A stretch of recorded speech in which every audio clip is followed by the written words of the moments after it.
Jake Miller wiped the sweat from his forehead as he crawled through the maintenance tunnel. The air recycling system on New Dakota Station was acting up again. Nothing new there. Everything on this old mining station seemed to break down at least. Once a week, he pulled out his wrench and started working on the loose connection. The tunnel was hot and cramped, but Jake didn't mind. He liked fixing things. It was simple work that made sense. Unlike people, machines were easy to understand. "Jake, you in there?" Pete Rodriguez's voice came through his radio. "Yeah, what's up?" Jake answered, not stopping his work. "You need to see this. There's a ship coming in. Never seen anything like it." Jake sighed. "Probably another mining company trying to buy them out. Can't it wait? I'm almost done here. Trust me, buddy. You want to see this?" Jake finished tightening the connection and crawled back out of the tunnel. Pete was waiting for him in the corridor, his face excited and nervous at the same time. "What's got you so worked up?" Jake asked, putting his tools away. "Just come to the observation deck. Commander Brooks wants everyone there." They walked quickly through the station's narrow halls. New Dakota wasn't big. Only about 200 people lived and worked here. Most were miners or support staff like Jake. It was a quiet place on the edge of human space, far from the busy core worlds. The observation deck was crowded when they arrived. Everyone was looking out the big windows at space. Jake pushed through to get a better view. "Holy shit," he whispered. The ship floating near their docking bay looked like nothing he had ever seen. It was long and sleek, colored deep purple with silver markings. The design was all smooth curves and sharp angles that seemed to flow together. It was beautiful and scary at the same time. "Is that ... Pete started to ask. "Alien," Commander Lisa Brooks said from behind them. Her voice was tight with worry. "First confirmed alien ship in human space." Jake felt his heart beating faster. Everyone had wondered if humans were alone in the galaxy. Now they had their answer. "Are they trying to talk to us?" someone asked. "They sent a docking request," Brooks replied. "Standard format, perfect English. They want to come aboard." The crowd started talking all at once. Some people sounded excited. Others sounded scared. Jake just stared at the alien ship, trying to understand what this meant. "What do we do?" Pete whispered. "We let them dock," Brooks announced. "But everyone stays calm. We don't know what they want." An hour later, Jake stood with the others in the main docking bay. Security guards held, their weapons ready but pointed down. Brooks had made it clear that no one should do anything hostile unless the aliens attacked first. The airlock hissed open. Jake had tried to imagine what aliens might look like. He thought they could be small gray creatures, like in old movies. Or maybe something completely strange. He wasn't ready for what walked through the door. She was tall, maybe 7 feet, with a build that looked strong but graceful. Her skin had a greenish tint with patterns that reminded Jake of snake scales. She wore dark armor that covered most of her body, but her arms and neck were bare. Her face was the most striking part. It was humanoid, but clearly not human. Her features were sharp and angular, with high cheekbones and a narrow jaw. Her eyes glowed amber and seemed to see everything at once. When she moved, it was with the fluid grace of a predator. But what caught Jake's attention were the scars.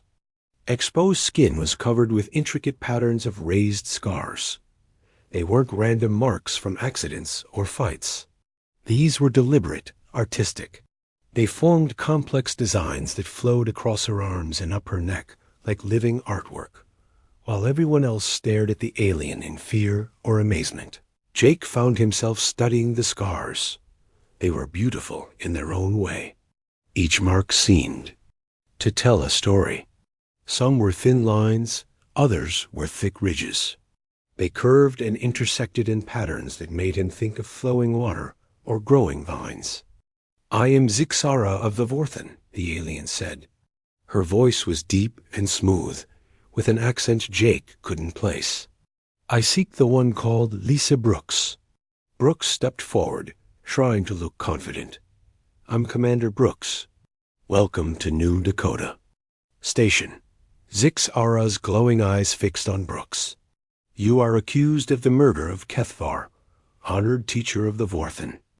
I have come to claim justice. The room went dead silent. Jake could hear his own heartbeat. This wasn't a friendly first contact.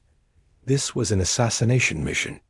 There must be some mistake, Brooks said carefully. I've never killed anyone. From your people. I've never even met any of your people before today. The evidence is clear, Zixara replied. You led the attack on the merchant vessel Star of Morning 3 cycles past.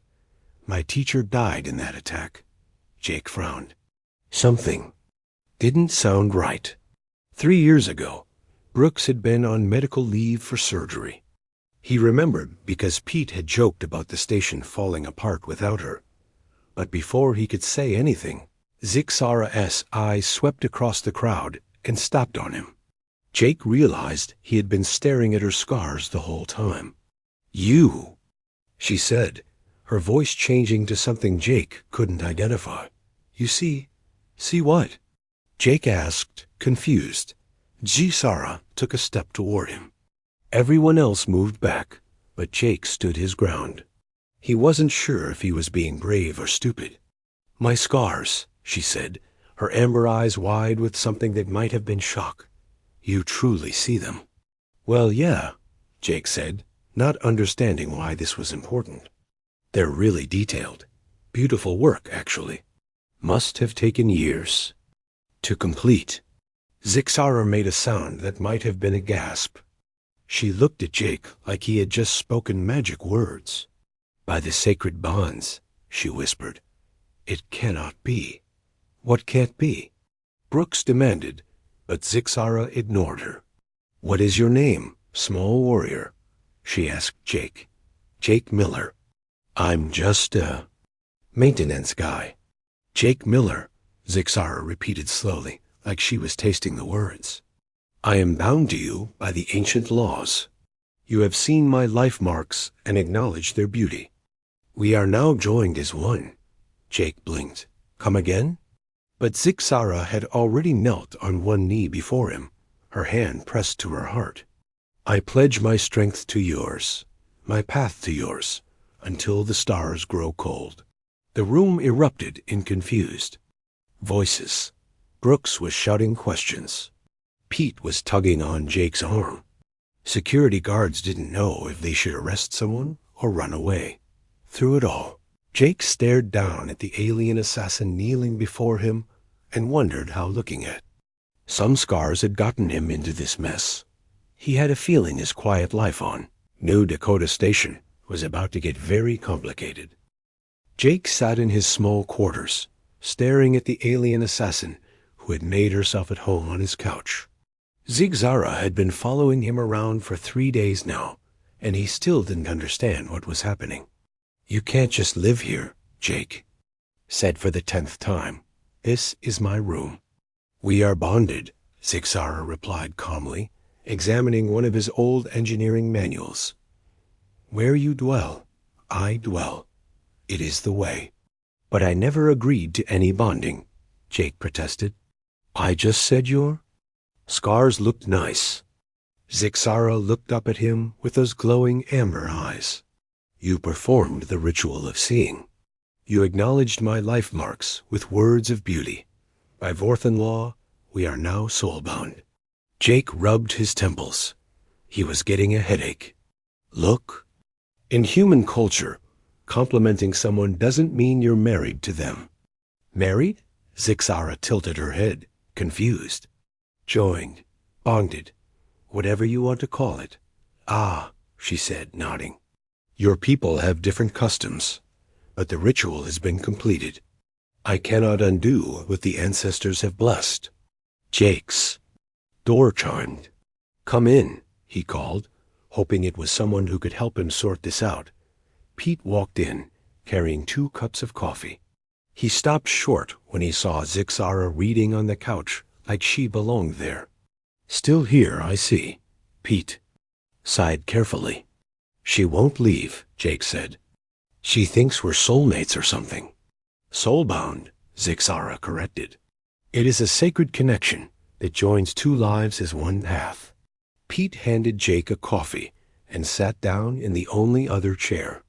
"Dr. Chun has been researching Vorthan culture. She wants to talk to you both." Finally, Jake said. "Maybe she can explain to Zixara that this is all a misunderstanding." They found Dr. Amy Chun in her medical bay, surrounded by data tablets and research notes. She looked up when they entered, her expression serious. "I've been studying everything I can find about Vorthan customs," she said without greeting. "Jake, you've gotten yourself into quite a situation." "Tell me something I don't know," Jake muttered. "The scar reading ritual is one of their most sacred traditions," Dr. Chun continued. "In Vorthan society, scars tell the story of a person's life, battles fought, lessons learned, spiritual growth. They're incredibly personal." Zixara nodded approvingly. "The human doctor understands. Only family members and life partners are allowed to truly see another Vorthan's scars," Dr. Chun explained. "When Jake acknowledged yours and called them beautiful, he performed what your people consider a bonding ceremony." Jake groaned. "How was I supposed to know that?" "You weren't," Dr. Chun said kindly. "But Zixara, you need to understand that humans don't have this custom." Jake had no knowledge of what his words meant in your culture.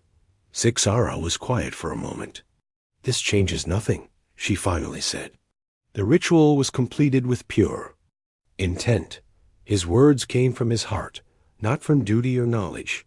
This makes the bond stronger, not weaker." Jake threw up his hands. "There's no winning with you, is there?" "I do not understand this phrase," Zixara said. "It means you always have an answer for everything," Pete explained. "Of course," Zixara replied, sounding genuinely confused about why this would be a problem. Dr. Chun cleared her throat. "There's something else we need to discuss. Zixara, you came here to kill Commander Brooks. Are you still planning to do that?" Zixara's expression grew serious. "It is my duty. She killed my teacher, Kethvar. Honor demands justice." "But what if she didn't do it?" Jake asked. "The evidence is clear," Zixara said firmly. "What evidence?" Jake pressed. Zixara pulled out a small device and activated it. A holographic image appeared showing a human woman in military uniform leading a group of soldiers.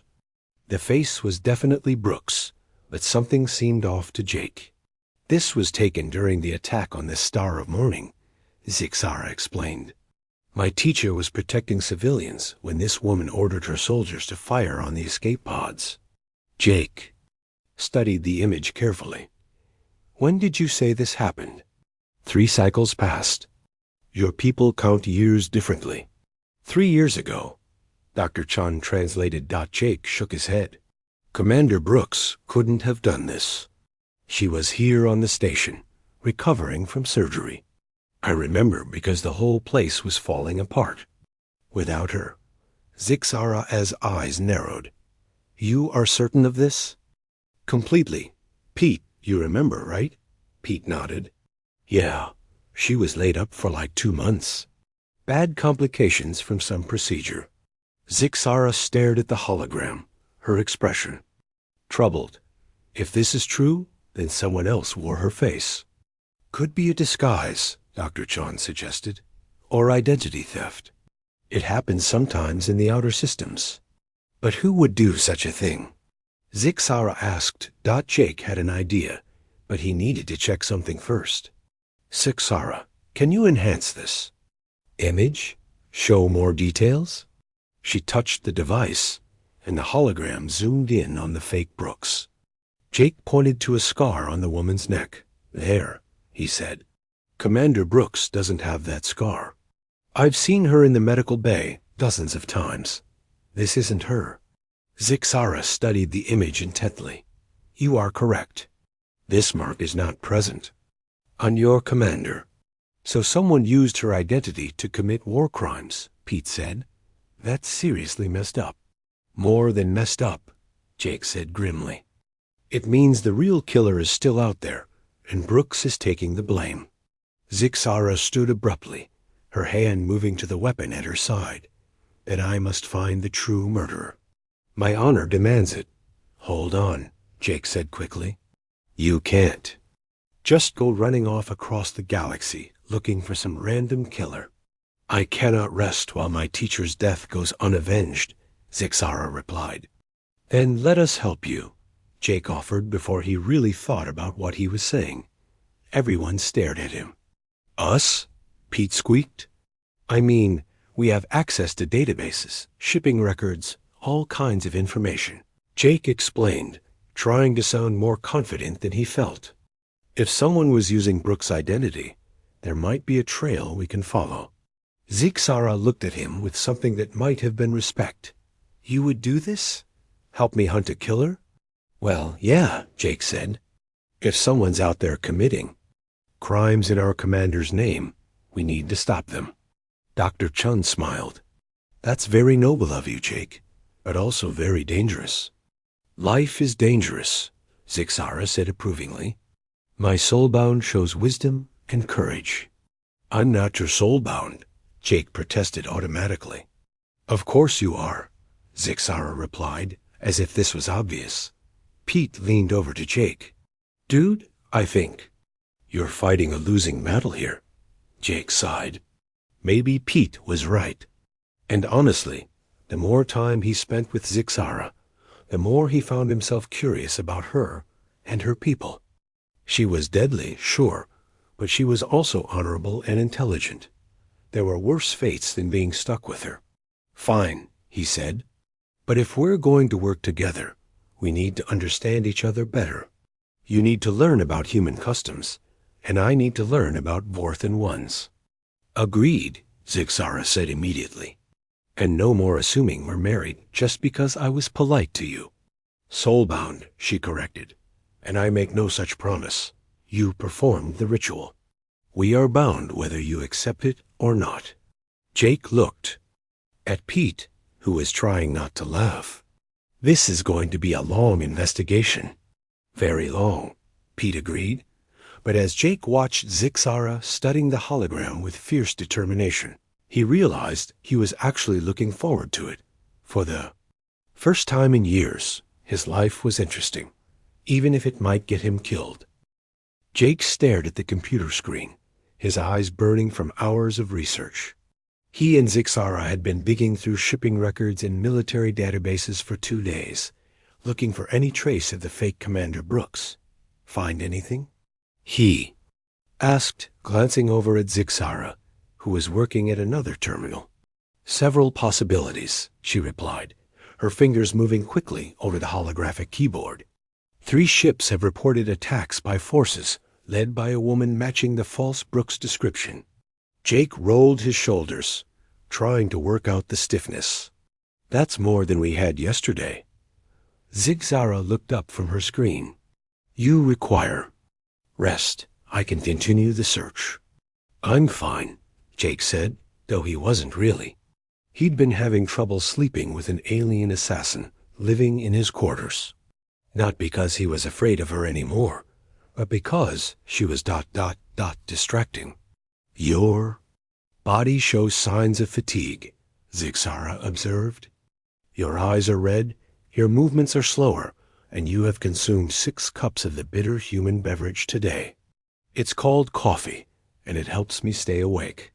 It is poison that creates false energy, she said disapprovingly. Vorthan warriors maintain their strength through proper rest and meditation. Jake was about to argue when his computer chimed with an alert. Wait, I think I found something. Zixara moved to stand behind his chair, close enough that he could smell her strange, musky scent. It wasn't unpleasant, just alien. Look at this, Jake said, pointing to the screen.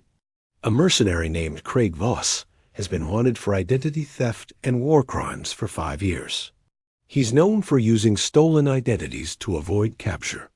Zixara leaned closer, studying the information. This human male has the same facial bone structure as your false commander. With surgical alteration and cosmetic enhancement ... He could easily pass for Brooks, Jake finished. Especially to witnesses who don't know her personally. You show great skill in this hunt, Zixara said, and Jake felt an unexpected warmth at her approval. Your mind works like a tracker's. Thanks, he said, trying to ignore how her praise made him feel. So where is Voss now? They spent another hour cross-referencing shipping records and bounty hunter reports. Finally, a pattern emerged. He's hitting refugee transports, Jake realized, connecting the dots on his screen. Look at these locations. All of them are ships carrying people fleeing from war zones or natural disasters. Zixara's expression darkened. He preys on the helpless. This is the worst kind of dishonor. It gets worse, Jake said grimly. According to these reports, there's a refugee ship called Harmony's Dream scheduled to pass through the Kepler system tomorrow. It's carrying families from the Proxima colony disaster. And you believe Voss will attack this vessel? It fits his pattern perfectly. Isolated route, no military escort, valuable cargo in the form of people he can sell or ransom. Zixara stood up straight, her hand moving to her weapon. Then we must stop him. We? Jake looked up at her. I'm just a maintenance guy, remember? I fix air recyclers and broken pipes. You are my soulbound, she said simply.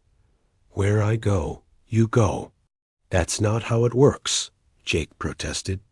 And besides, even if I wanted to help, we don't have a ship fast enough to intercept Voss. Zixara smiled, showing sharp white teeth. I have a ship. An hour later, Jake stood in the docking bay next to Zixara's vessel, having second thoughts about everything. The ship looked even more alien up close, all curved surfaces and strange symbols etched into the hull. Are you sure this thing can catch a human mercenary ship? He asked. My ship is built for speed and stealth, Zixara replied proudly. It will serve our purpose. Jake followed her up the boarding ramp, his stomach churning with nerves. The interior was as strange as the outside, with organic-looking curves and surfaces that seemed to pulse with dim light. The ship responds to neural commands, Zixara explained, settling into what looked like a pilot's seat. But I have configured manual controls for your use. My use?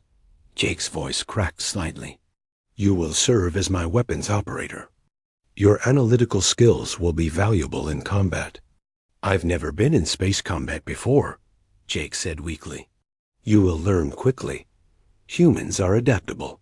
Before Jake could protest further, the ship's engines hummed to life. Through the strange, organic-looking viewports, Jake watched New Dakota Station fall away as they accelerated into deep space. How long until we reach the intercept point? He asked, trying to keep his voice steady. 16 hours at maximum velocity, Zixara replied. We will arrive before the refugee transport enters Voss's hunting zone. Jake settled into the seat next to her, studying the alien control systems. To his surprise, they were starting to make sense. The symbols seemed to follow logical patterns, and the interface responded to his touch in intuitive ways. Your ship is actually pretty user-friendly, he said. Vorthan technology is designed to work with living minds, not against them, Zixara explained. We believe machines should serve life, not complicate it. They flew in comfortable silence for a while.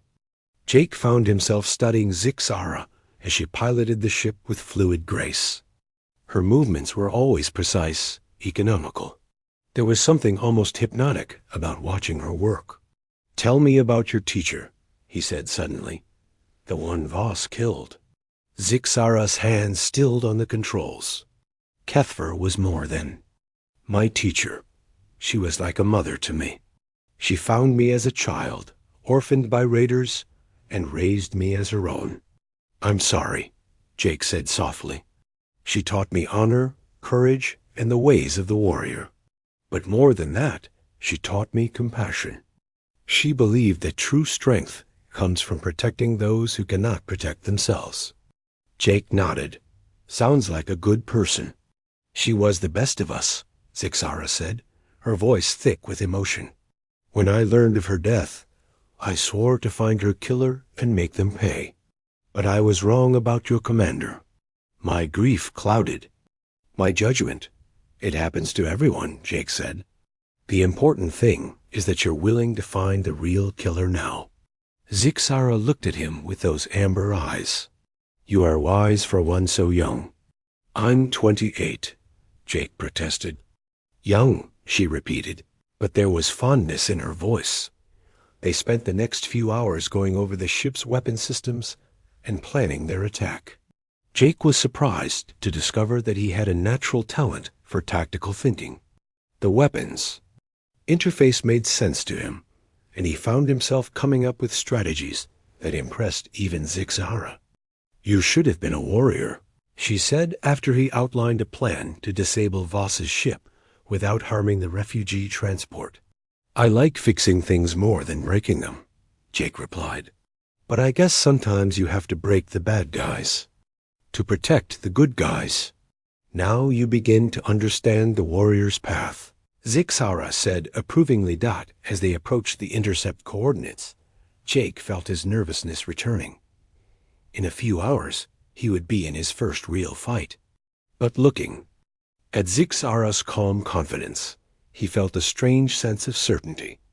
Whatever happened next, they would face it together.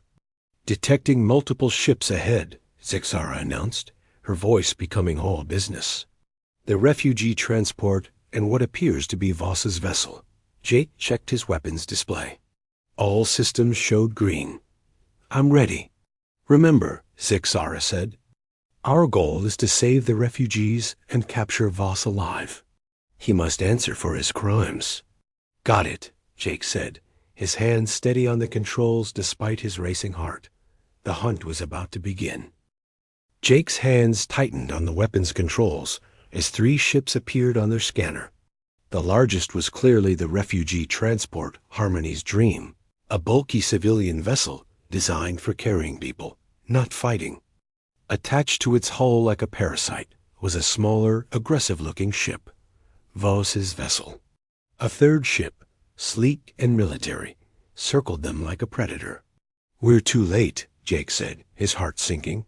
They're already being boarded. No, Zixara said firmly, her fingers dancing over the ship's controls. The boarding has just begun. We can still save them. The communication system crackled to life.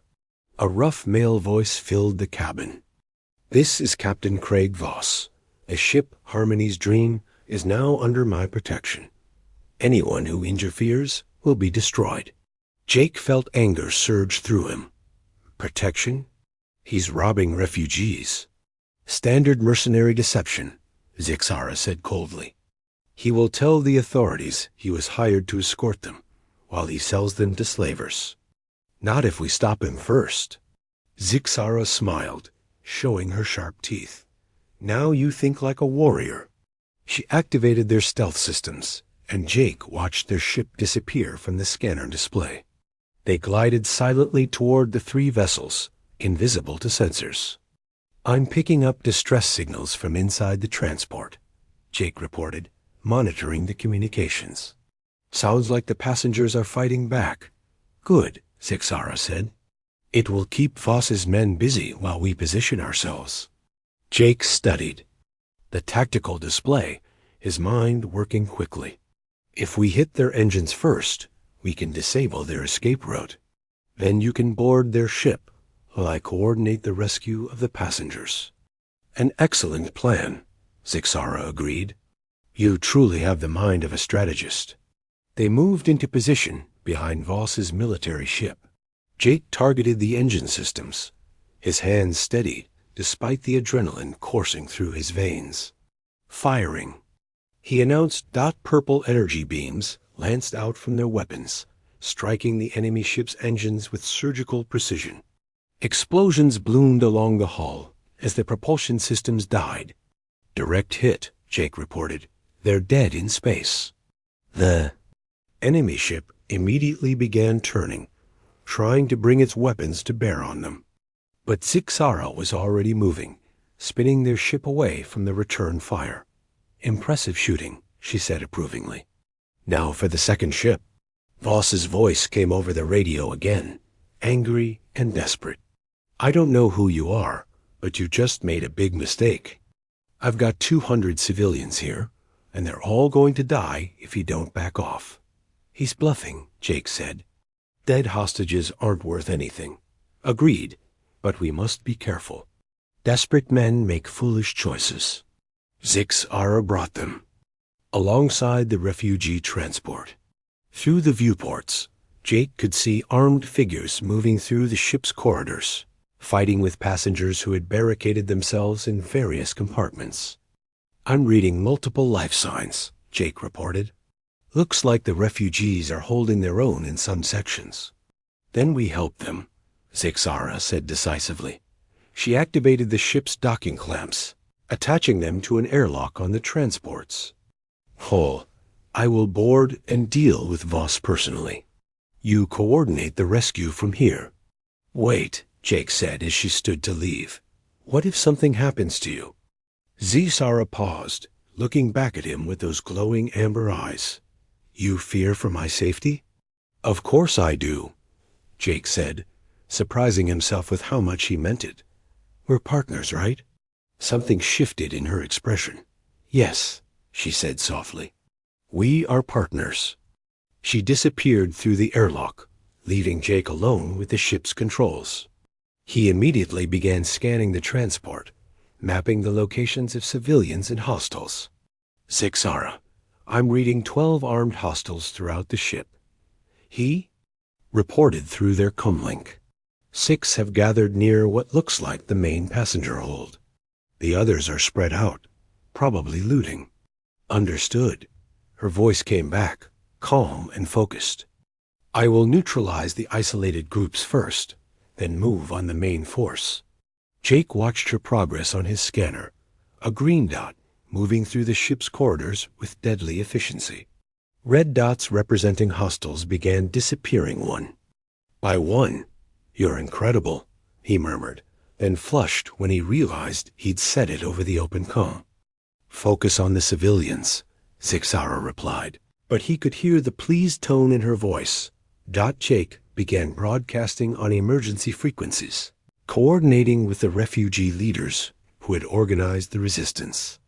A woman named Captain Turner, who had been transporting the refugees, became his main contact. Who are you people? Turner asked over the radio. Some kind of military? Private citizens, Jake replied. We're here to help.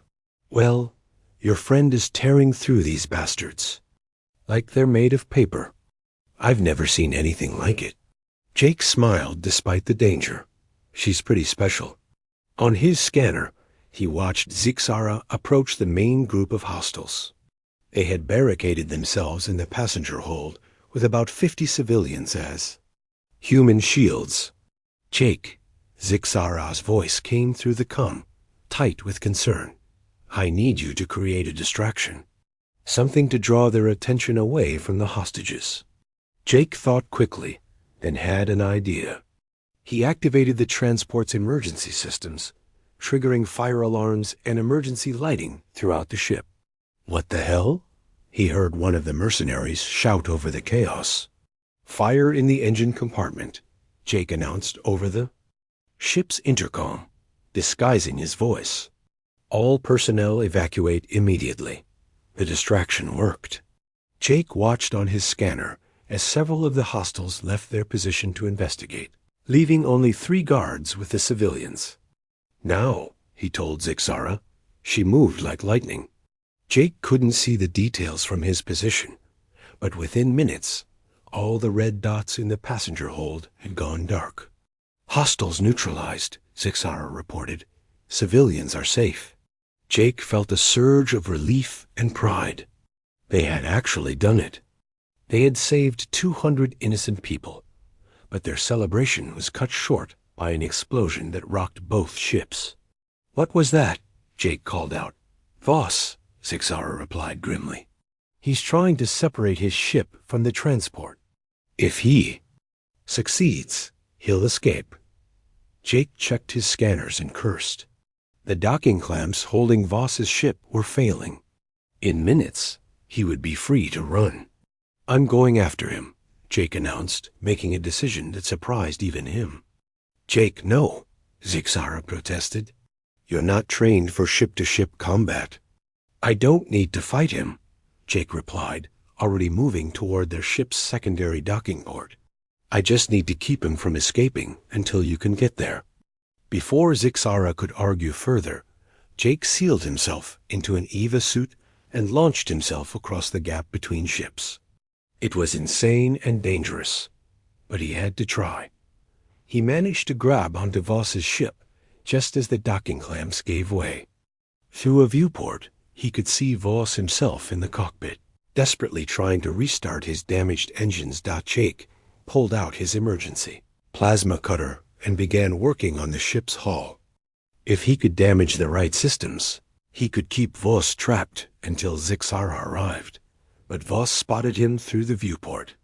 The mercenary's face twisted with rage as he grabbed a sidearm and began shooting at Jake through the transparent aluminum. The shots missed, but they cracked the viewport. Jake had seconds before it gave way completely. He pressed his plasma cutter against what looked like a power conduit and fired. Sparks flew as the ship's systems began failing. The viewport exploded outward. Jake felt himself being pulled into space as the ship's atmosphere vented. His suit's thrusters fired automatically, but he was spinning out of control. Then strong arms grabbed him, pulling him against a familiar armored form. "Foolish human," Zixara said over their suit radios, but her voice was filled with concern rather than anger. "You could have been killed. Did we get him?" Jake asked weakly. Through the damaged viewport, they could see Voss slumped over his controls, unconscious from the sudden decompression. "We got him," Zixara confirmed as they floated in space. Holding each other while their ships drifted nearby, Jake realized something had changed between them. The partnership that had started as a cultural misunderstanding had become something real, something worth fighting for. Jake woke up in the medical bay of New Dakota Station with a splitting headache and the taste of recycled air in his mouth. Dr. Chun was checking his vital signs while Commander Brooks stood nearby, looking relieved. "How do you feel?" Dr. Chun asked, shining a light in his eyes. "Like I got hit by a cargo shuttle," Jake groaned, trying to sit up. "What happened?" "Did we get Voss?" "You got him," Brooks confirmed.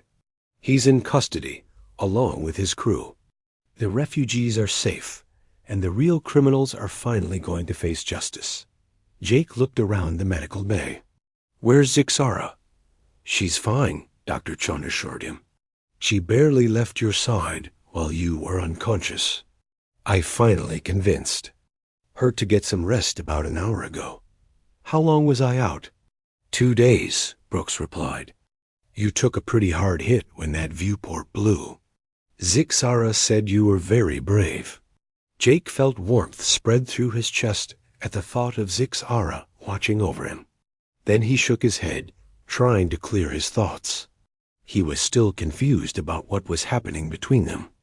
"Can I go back to my quarters?" he asked. Dr. Chun nodded. "Just take it easy for a few days. No heavy lifting or maintenance work."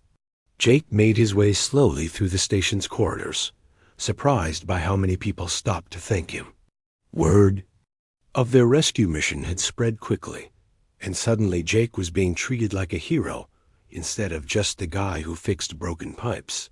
When he reached his quarters, he found Zixara sitting on his couch, exactly where she had been when this whole adventure started. But something was different about her posture. She looked uncertain. "You're awake," she said, standing quickly. "Dr. Chun said you would recover fully." "Yeah, I'm fine," Jake said, settling into his chair. "Thanks for, saving my life out there." "You should not have risked yourself," Zixara said, her voice tight with emotion. "When I thought you might die, She trailed off, looking away from him. "You what?" Jake asked gently. "I realized something," she said, finally meeting his eyes. "My feelings for you are not based on ritual or cultural obligation. They are real." Jake felt his heart speed up. "Zixara."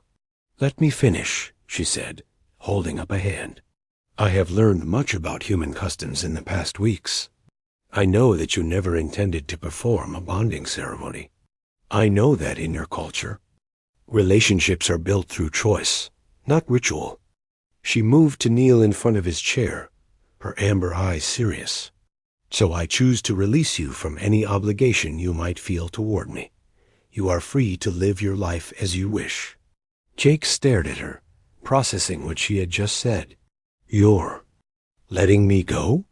"If that is what you desire," she said quietly. Jake was quiet for a long moment, thinking about everything that had happened. The alien assassin who had turned his quiet life upside down. The dangerous adventure they had shared. The moment in space when she had risked everything to save him. "What if I don't want to be released?" he said finally. Zixara's eyes widened. "You do not?" "I mean, this whole soulbound thing is still weird to me," Jake said honestly. "I don't believe in mystical connections or destiny or any of that stuff." Zixara's expression fell, but Jake continued. "But I do believe in partnership. I believe in choosing to stand by someone who has your back. I believe in building something together through trust and shared experiences." He reached out and took her hands in his. "So if you're asking whether I want to stay partners, real partners, not because of some ritual, but because we choose each other, then yeah, I want that." Zixara's face lit up with a smile that was purely joyful. "You choose me? I choose you," Jake confirmed. "But I have some conditions." Her smile faltered slightly. "Conditions?" "First, we share the couch. No more you taking it over." "Completely." Zixara laughed, a sound Jake was learning to love. "Agreed." "Second, you teach me more about Vorthan culture, and I'll teach you about human culture. Real cultural exchange, not just assumptions." "This is wise," she agreed. "And third," Jake said, his voice becoming more serious, "we decide together what comes next. No more following ancient laws or cultural obligations. We make our own path." Zixara nodded solemnly. "Our own path.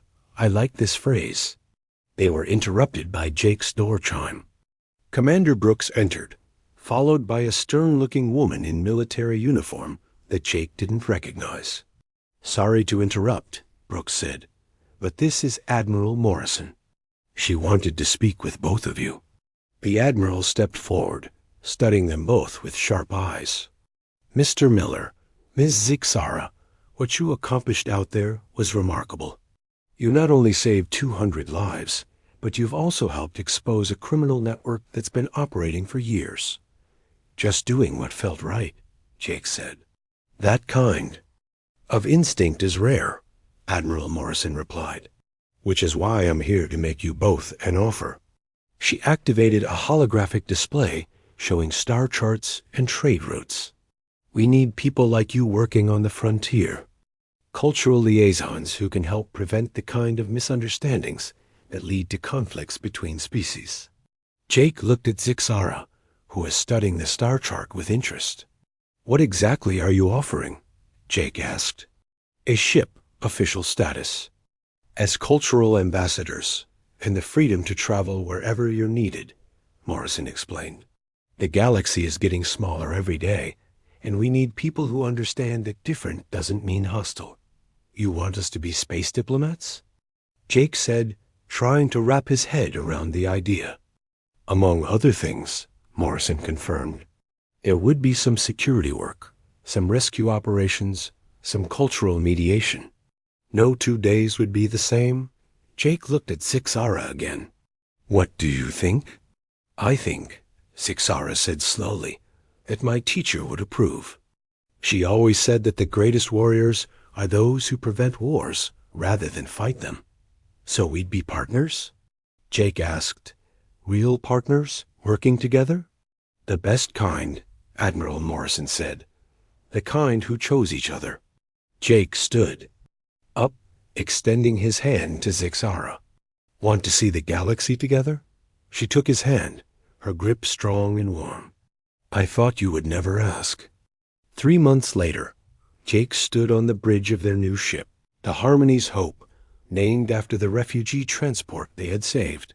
He was wearing a crisp new uniform with cultural liaison insignia, though he still felt more comfortable in maintenance coveralls. Incoming distress signal. Zixara reported from the communication station. Looks like a misunderstanding between human traders and a Faxian diplomatic vessel. Another cultural crisis? Jake asked, settling into the captain's chair that still felt too big for him. The best kind, Zixara replied, echoing Admiral Morrison's words. The kind we can solve together. Jake smiled, watching his partner work with the same efficiency she had shown during their first mission. They had come a long way from that awkward first meeting in the docking bay. Set course for the Faxian ship, he ordered. Let's go prevent a war. As their ship changed direction toward their new mission, Jake reflected on how much his life had changed. He was no longer just a maintenance engineer fixing broken pipes on a backwater station. He was an explorer, a diplomat, and most importantly, someone who had found his place in the galaxy. And he had found it with a partner who had chosen him, just as he had chosen her. You know, he said to Zixara as they approached the crisis. Zone, I'm starting to think this whole soulbound thing might not be completely crazy after all. Zixara looked over at him, her amber eyes sparkling with amusement. Only starting to think so? Give me time, Jake replied. I'm still human. We're slow learners. Good thing I am patient, Zixara said. Good thing I'm worth the wait, Jake. Shot back, they smiled at each other as their ship dropped out of hyperspace, ready to face whatever challenge awaited them. Together, they could handle anything the galaxy threw at them. After all, they had chosen each other. And that choice had made all the difference.